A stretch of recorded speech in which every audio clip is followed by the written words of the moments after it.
Okay guys, let's try. This is take number 3.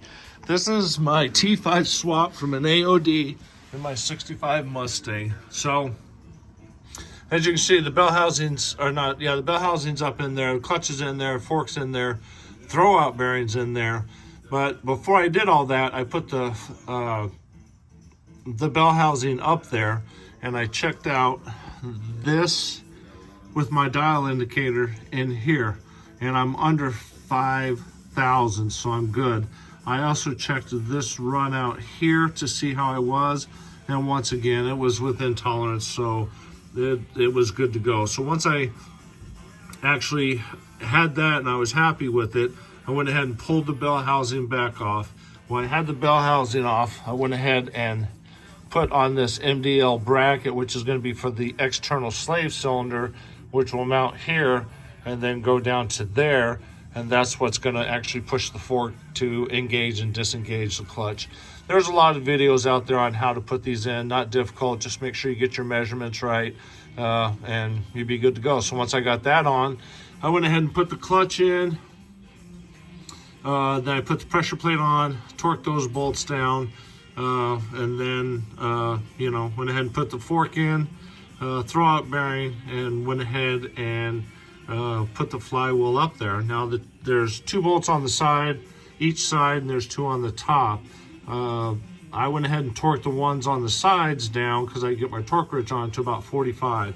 The ones on the top, which are way up there, was next to impossible to get a torque wrench on it. So mechanics torque, I just basically used a wrench down, or a socket down here the best I could, and then I went up with the wrench on the top, and it's just going to have to be as good as it can go.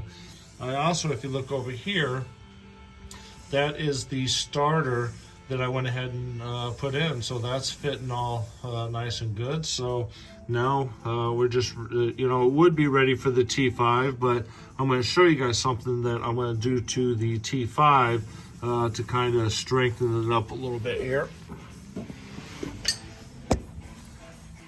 So on these T5s, the stock back up in here, I'm going to take this tail shaft housing off, and right down in there's going to be the counter shaft gear.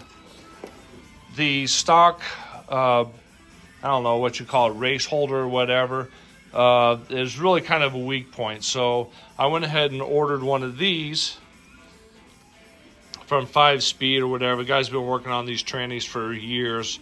It was only like 40 bucks. So I'm going to put this in, and this is actually steel, and you can see where the shims and the racer is actually going to go. So it keeps that counter gear from moving around. And once I actually get that old piece out, I'll show you the problem with it.